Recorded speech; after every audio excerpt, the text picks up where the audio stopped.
Do you want me to No, I want you quiet so I can. Go ahead. Can you hear me clearly? Okay. Let me do what I need to do, please. Hey, people, this is Carla from Rehan's World of Connections, and I am here today to talk to Shaba Shams about her life, her work, and her passions for life. And as always, I want to remind you that this show is supported by the Institute of Peace, which is an online organization promoting peace one conversation at a time. Shaba, can you please introduce yourself? Hello, citizens of the world. This is Shaba Shams, and I am originally from North Africa, Algeria. I came to the state about 20 plus years ago, and I have spent my entire adult life in education. I feel strongly about literacy and helping people improve their lives. And I am currently an entrepreneur, coaching and consulting business that I started about a year ago. And I live in Florida. And I don't know what else you want to know from about me. Where in Florida do you live? Are you near Miami or Orlando? I live in DeLand, which is 30 minutes east of Orlando and west of Daytona Beach, and I'm 5 hours north of Miami. Oh, how nice. Yeah, it's a wonderful area. I love it a lot. What made you decide to settle in that area? Well, I came to the state about 20 plus years ago, and actually, I lived all this time in the Midwest, between Illinois, Missouri, and Iowa. And I simply didn't enjoy it much because I come from North Africa and I lived in the Mediterranean basin. So I'm used to a beautiful weather, like Miami style. And then I couldn't really take the snow shoveling and the freezing temperatures. And I lived there for 20 years. And then about 3 years ago, I moved to Florida, and I'm loving it. The weather, the people, and the quality of life we have here is amazing, and I like living near the ocean. So they were all very interesting reasons for me to move to Florida. Very nice. Now, what kind of work do you do? Currently, I am an entrepreneur, but before that, I've been an educator. So I was in university teaching Arabic and French. As I mentioned before, I come from North Africa, so I'm fluent in Arabic and French, and I'm also a Berber, so I actually speak Berber as well. So I speak four different languages. Can I ask you one quick question? Of What course. city did you say you were in Florida? In D-land. Oh, okay, because I didn't get that. Mm. Okay, now are you married or Yes, I'm happily married. how long have you been married? About 2 years. Where did you meet your husband? Oh my gosh, it's actually a very interesting story because it was a blind date. So um, I was single for about 10 years and I really enjoyed my life a lot being single. I loved my freedom and I was living by the beach. And it happens that we have a common friend who somehow thought that him and I would make a really good fit. So he introduced us, and it was just love at first sight. So we never left each other ever since. Now, can we go back a little to your coming to the United States? I'm sorry, I was in the middle of doing something and I didn't quite get why you came to the United States. Well, I mean, Algeria is one of the most beautiful countries on the planet. There is no doubt about that. And growing up and living by the Mediterranean Sea is just spectacular for those of you who have never been there. However, around 1988, we started having some internal turmoils and kind of a start of semi-civil war, and it was no longer safe for us. So at the time we decided that it would be best for us to leave the country, so we left in 1997, and it was a terrible situation in Algeria at the time. We had a, you know, the country was upside down, so it wasn't safe for us to stay there. Did you leave with your family, your biological family? You say Whitley. Whitley. Yeah, of course. We had to leave everything behind, and we came to the United States. And where did you live when you first came to the United States? I lived for about 11 years in Champaign-Urbana, so I was very lucky in a way because they do have one of the best university in the country. So I was very fortunate to attend that school, that institution, and I got two masters there. I got a master's in French studies. Hello, Rehan. And I got a another master's in library science. So I really enjoyed living in a small campus town like that. It was wonderful. Okay. Did you start off teaching both French and your language? Arabic? Well, no, No, actually, I'm sorry. it's okay. It's okay. And I also, like I said, I'm also a Berber, so I also speak Berber. I'm Um, going to ask you about that in a moment because yeah, so it's very yeah, interesting. Yeah, so when I came to the United States, don't imagine this like confident woman who speaks English in front of you right now. That's the one who got off the plane at O'Hare International Airport like 20 plus years ago. I didn't speak a word of English other than, like the typical good morning and good afternoon with lousiest accent you can ever imagine. So no, I didn't speak English at all. We barely had any money. We had no degrees or education that we could really work with. So really, we had to build ourselves from scratch. And I knew that I needed to get an education and I needed to get it quickly. So I attended Parkland College at first to do some ESL, like English as a second language, and then I managed into getting into the University of Illinois Urbana-Champaign for their French department. So I did a master's degree, and that was like the obvious choice for me because I'm a native speaker of French, and it was a lot easier for me to get in this program and get a master's quickly. And I did, and after that I moved into teaching French. I was very fortunate that I found a job quickly to teach French at a college. And then I was hired at another university in Decatur to also teach French, and Millikan University to also teach French. And I did more than just French, I did also Francophone and cinema studies and stuff like that.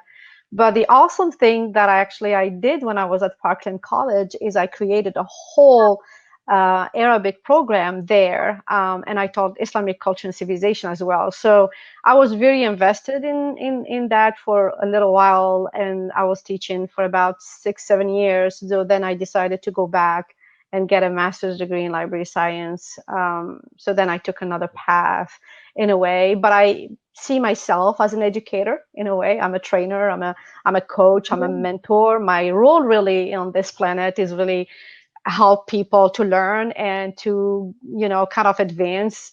I grew up in little to no literacy around me, so I'm the only one who went to college and get higher education in the family. So I'm really proud of that, and I always try to push people to educate themselves because knowledge is key, is light, is really where the what help us understand the secrets of life and ourselves as well. So education is really, really important to me, and I always try to be an advocate of learning and literacy. And today more than ever, we really have a big need. So Carla, just imagine 20 years ago, this woman here spoke no English. So there is hope for everybody out there who wants to learn English and become. Yeah, absolutely. Yeah, I actually run a show, Learn English by Speaking English, so I Yeah. definitely understand that. Now, you mentioned burqa. What is a burqa? I've Berber. never Berber. Well, I'm It's not. Berber. It's like the carpet. It's like the rug. The rug. There is a Oh, rug called Berber. Yeah. It's like Berber, but actually, a Berber is also called an Amazigh, and he is the native inhabitant of North Africa. And it happens that I am one of them. We are really a small community. We don't have a whole lot. So the Berber is to North Africa what the Indians, the native Indians, are to this country, to the United States. So we are the very original people of North Africa, and then everybody else decided to come invade us. So they brought a lot of different good things, but also as any colonization, they really try to deprive us from who we are. And that's why my culture has been transmitted for so many years, for a very long time through oral means. So we didn't even write it because we were so afraid that somebody will come and just burn it and destroy it. So we have our own culture, tradition, language, and everything else, and we're very proud of being Berbers, and I am definitely very proud of Mazir, so very proud. Can you tell me a little more about Berbers? I've never heard of them before. Yeah, I don't know what to tell you. I mean, it's like it's a group, it's an ethnic group, and they in Algeria there are four of us actually, four different categories within the Berber community. I'm sure you probably heard of Tuareg, the Tuareg, the ones who live on the desert and they are nomads. It's one of the four, and then I am of a group called Les Kabyles who live on the mountains in Algeria. And then there are also the Zab who live in the door of the desert, beautiful, beautiful area. And then another group that lives in the east of Algeria. We have I mean, we're Muslims, but we have our own tradition and our own. We are patriarchal, like most of these other tribes, except the Tuareg. Tuareg, they have a matriarchal system. Our language is completely different. Because we don't write with our own alphabet, we use either the French character or the Arabic character when we want to express ourselves. The Berber character is very complicated or difficult. It's like Roman characters, and we don't really use it. Yeah, I mean, our food is the couscous. I don't know if you know that. Oh, yeah. Great food. Yeah, we have great food. I mean, really good-hearted people. I love my people. I just love my people. Now, do you still eat traditional foods or did you become American? Well, I tried to Americanize with food, but I just couldn't. No offense there, but I think American food is really unhealthy to begin with. Like the hamburgers and the fries is just like too much for me. I mean, it's nice to eat it every so often, but I like really organic and kind of healthy food, and I love my food. My husband is actually from Syria, so he makes me a lot of Syrian food, Syrian dishes. So we'd like to have international tables at times, but I'm still very much attached to my own food in addition to being a good cook, so that helps. So, can you give me an example of that type of food that you cook? Well, one of my favorite is the couscous. It's a very popular dish. It's made of this grain, like the rice, and then we make it with different sauce, with either lamb or chicken or whatever, and a lot of vegetables. So you should Google it. It's delicious. We have different soups. One of my favorite is called cilantro soup because it's lamb and cilantro. It's the flavors are amazing. So, I mean, we have all kinds of foods. And the thing for us, North Africa, and because we have been under the French colonization for 130 something years, we also, took a lot of the French culinary diet as well. So our tables are a little bit of the from the Ottomans and a little bit from the Berbers, from the French, from the Italians, just because the situation, I mean, where we are, it just like we have access to just all kinds of food. So it's a huge repertoire, I would say.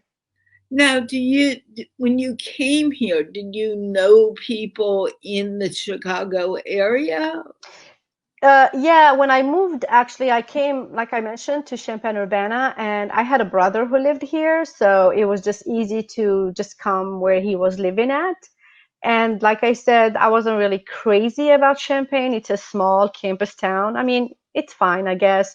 But the fact that they had a good university was a big selling point for me. So I didn't feel like I wanted to move anywhere. And at that time, because like I said, when you come to a new country, you have this language shock, you have the cultural shock, you have, like you're a fish in the ocean and you're not even sure, where to direct yourself. So it was very important for me just to focus on getting an education, learning English. Um, I mean, I was just spending hours and hours kind of just trying to catch up with the language barrier, because as long as I don't understand what people were talking about and how to communicate with people, I could not possibly do anything with my life here. And I knew that this is where I wanted to be. So for me, I had priorities. So the school was important, and I was so grateful to be attending an institution like Champaign-Urbana. Now, do you miss being in Algiers, or do you go back sometimes? Prior to Corona, yeah, actually, I started building my business between here and there, because, I still have family and a house and everything in between. So my goal is to be able to travel back and forth and do the work that I'm doing here over there as well. And then Corona happened, and you can see that we're all stuck in our homes with little to no travel. So, yeah, my plan is actually to be able to build my business here and in Algeria and the Middle East. And we also were planning to start going back to Syria as well, which really right now it's in the state of war, but I'm hoping and praying that this is not going to be forever. So it's very important for us to be able to contribute and help rebuild our countries and kind of just give back.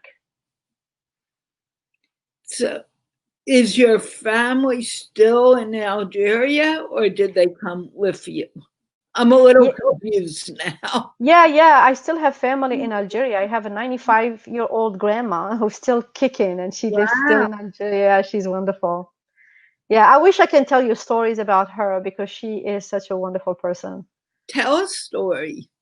Well, the one story that I'm going to quickly share with you guys is, we were under the French colonization for a long time, 150 years.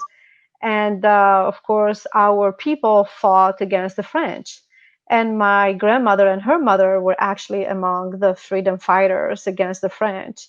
My great grandmother died in the French prison. She got arrested by the French soldiers, and she was shoved in a prison for 2 years and tortured, and God knows what else. And then she died actually in a French prison. My grandmother, who took over her duties, from contributing and helping and nurturing the soldiers, took over her position. She was probably 19 years old. Imagine that, at the head of a regiment. And she got arrested as well. And the funny thing is that when she got arrested, that's my grandmother, she was in prison for 2 years, and Algeria became independent. So she was released. So she's still alive. So she's still alive. She's 96 years old, hardly ever had any sicknesses, really, really great health, great mind. So after the independence, she worked at an orphanage where all the people, the kids who lost their parents, she took care of them. And then after the kids grow up, they closed that center. I really admire her because she's such a good heart of community service. She helped widowers and orphans, and she has always been this role model for me of giving and taking care of the whole community. And so the female of my family, they have these monuments, like the shrines in their village, that they dedicated for them because of their contribution during the war, and they became the fact that they were freedom fighters. So yeah, they're just amazing women, and they are my role models, and they showed me perseverance and how you fight and you stand for what's right, and you hold your ground. So they're absolutely amazing, and I'm so grateful to be of that bloodline in a way. Wow, that's fascinating. It is. Yeah, it is fascinating. Now, Strong woman. now that's the point. I don't think most men realize that women are not extremely delicate. We're very strong and very capable.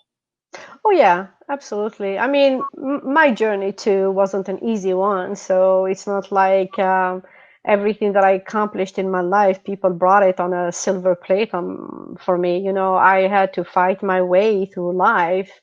Um, in everything. So it just the way it is, and yeah, it doesn't make me fragile or delicate. I do what I need to do, and you have really to make it through. So we have that ability to be strong, and and also I believe that as women we need to support one another or each other, because our strength, we can teach other people or other women how to be strong, how to be empowered, how to gain confidence in life. We are not born confident; we gain it, and sometimes we gain it through hardship. You know, when you go through so many difficulties in life, you have to choose: either you're gonna be a broken link, or you decide to step up and be strong and become confident. I know through my life, I fought for my education, for instance, because women of my generation at the time in my country, getting an education or even higher education was some kind of a luxury. So not all women of my generation um, were lucky enough to do that, and I had to fight my way to make, to get an education, and I feel like I never stopped. So I'm still learning, and I'm still educating myself and improving myself, because you have to grow. You must grow. You must learn. It's an indispensable. And that's so very important. And I sometimes wish people realize that education. But what do you consider education? Do you consider education um, memorizing facts, or is it more a growth of human values and a love for life? I think it's all of it. I used to think about education as the traditional education. That's the pathway that I adopted, that I took, that I chose for myself for obvious reasons, because I come from a family where we don't have a lot of educated people and no higher education, definitely not. So for me, I wanted to do more than anybody around me. So for me, getting a bachelor's and a master's, another master's and another master's was like a challenge, a drive. I love being in school. I love learning in that traditional environment, because that's all I knew. However, there is a revolutionary change now in the whole concept of education, and we're moving now to self-education. We don't need to drop thousands and thousands, $100,000 or $150,000 to get an education.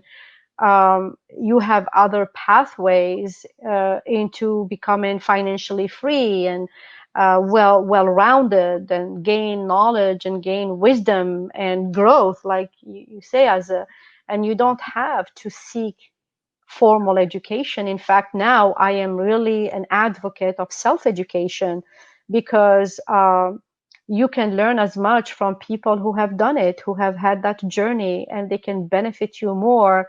And like they say, there is no in theory, there is no difference between theory and practice, but in practice there is. So at the end of the day, if you're going to college and getting a degree in business administration, or whatever, a PhD in philosophy, whatever, you're still in that theoretical arena.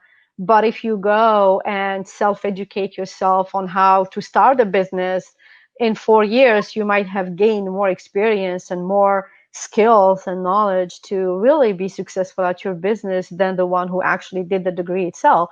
So I am now changing my perspective, and it's good, because that means that I have been growing, that I have been learning, that I have been exposed to amazing people who do not have formal education, but they have wealth in terms of spirituality and growth and humanity that really touches my heart, and I am in total admiration of them, and I use them as my mentors and coaches. So yeah, I did change. I did change.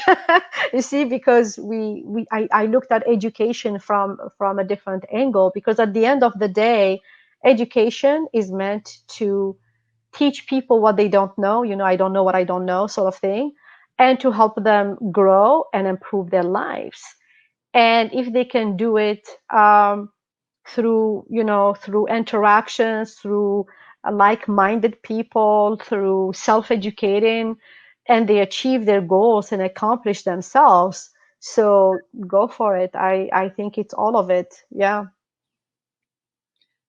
I agree with you wholeheartedly. What are you most passionate about? Well, I know you said no religion, so I'm gonna stay away from religion. So I'll talk. Let me So explain. No religion as far as debate. But if you need to explain something to me, that's different.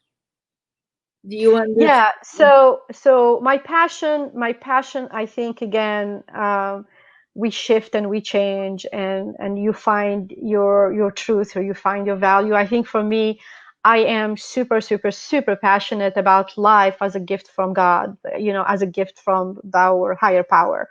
So for me, that passion comes from, loving Him and having this passion for Him is really by honoring his creation. It's beautiful. It's amazing. Even in its imperfection. Somebody asked me the other day. It's like, oh, if it was just and fair, why all these inequalities? And I'm like, without inequalities, it wouldn't be a perfect world. It's perfect world, and it's a perfect creation because we're different, and you can see all kinds of things. And if we were all same height, same color, same face, same wealth, same intellect, it wouldn't be perfect. What makes the world and the creation perfect? If it's this diversity, and this it's not homogeneous in a way. So that's really interesting, and it should actually keep us interested in learning about you, about each other, because we're different. What I offer is different from who you are, and we should celebrate these differences instead of, what we see now, use it to divide. So I'm very passionate about that. I'm passionate about humanity and about life itself. I don't take it for granted. Every morning I wake up and I'm so grateful to that I am here another day, and I pray that I have a journey that is meaningful and impactful. And I always ask myself, what is it that I want to be reminded by or remembered by? So these are the things that I'm passionate about. And of course, lifelong learning is a passion of mine. I love learning, and I love teaching other people things. And also I'm a photographer, and I'm passionate about cooking, and I'm passionate about working out. It's like I live life with passion. So I try really to surround myself with things that I enjoy, that brings me joy. Like for instance, I started a nice little garden during the quarantine. I'm growing tomatoes, and I'm planting Wonderful. flowers and plants, and you have no idea how much love and passion I'm putting in doing it, because I don't have to do it. That's the thing. I tell myself that there is nothing that I absolutely have to do in this life but the things that I choose to do. And that's where the passion comes from. And that's very beautiful and Thank you. very, very cool. Um, Yeah. you're a very interesting woman. Thank you, Carla. Appreciate it. And you haven't even heard the whole version yet. Well, maybe we can do this another time and go through that. It's really interesting to me to listen to you. How long have you, maybe I asked this already, so much is being thrown at me doing interviews. How long have you been in the Orlando area? Oh, down here about 3 years ago. Oh, okay. And are Yeah, you, down in Florida, 3 years, but in the United States, about 20, 21 years. and your husband you met when? Oh, about a couple of years ago. So he's new to you. So, Yeah, he's new to me. Yeah, and it's going well, obviously. wonderful. Yeah, he's the love of my life. I can say that I met my soulmate. What does he do? He is a oh gosh, he's an engineer. He's a project manager, and so he works for the Department of Transportation. Great. Is there Yeah. anything else you want me to know before we close this interview? Well, I do know that you do a lot of work in helping people to learn the language. Am I correct? Oh, have you looked at my page? I think I have. I think I have. I really commend you on that because as somebody who did not speak English, I can tell you that it's very important for aliens, immigrants, second chance lifers in a moving to America to seek whatever they need. Like it used to be the American dream used to be about money and wealth and living a better life financially, but it's no longer that. Personally, I come from a life where we owned businesses back home. I had maids, and I had a chauffeur and everything. So I come from a very comfortable lifestyle, and I came to America for other reasons. The safety of it, one, at the time, 20 years ago, and then of course the freedom and the fact that the American dream for us is symbol of living your life to your fullest and the way you want it. You can design your life and live that way. So we have to really continue encouraging people to come to this country, encouraging people to make this home. When I came 20 years ago, there was no sense of, oh my God, you foreigner, go back to where you come from. You know what I mean? It's like I really felt like this is home, and I felt like this I can grow old here. And fortunately, the environment now has changed. Foreigners are feeling like alienated, and if they don't speak English, it's a handicap. So I think it's a must for us to put our hands together and allow people who are searching for the second chance, living somewhere else, and starting over and raising their kids here with the democracy and the freedom that we can enjoy here. It's very important that they find support and they find guidance and people helping them and making them feel home and comfortable. So thank you for what you're doing. It's very commendable of you to give people like me, 20 years ago, a chance to learn the language and to make it the bridge to communicate and connect with others. So thank you so much, Carla. Thank you. And I've been doing it for a little less than 3 years. Wow, very cool. That's very cool. That's part of what I do with Rehan. I do different things with. Nice. Well, thank you for interviewing me. Thank you so much for having me. It's a Oh, pleasure. you're more than welcome. This has been very interesting. Thank And you, Carla. I want to thank you for spending the time with me. All right. Having said that, I want to thank the audience, the people who watched. Thank you, guys. You thank Rehan for introducing us. And we shall maybe talk again in the future. Inshallah. I'm getting used to hearing. you know, we just say it. It's like we don't even think it. It comes out naturally, inshallah. Right, it's just a natural thing, and I'm still getting used to that one. I don't know why, because it sort of says to me, oh, are we really going to do this, or is it something that may not happen at all? But I'm beginning to realize that it means it'll happen. Yeah. Thank you again so Thank you. very much. Thank you, Carla. And I want to let remind people that we were sponsored by the Institute of Peace, which is an online organization promoting peace one conversation at a time. And with that, let's wave goodbye, and we will be back another day. Bye.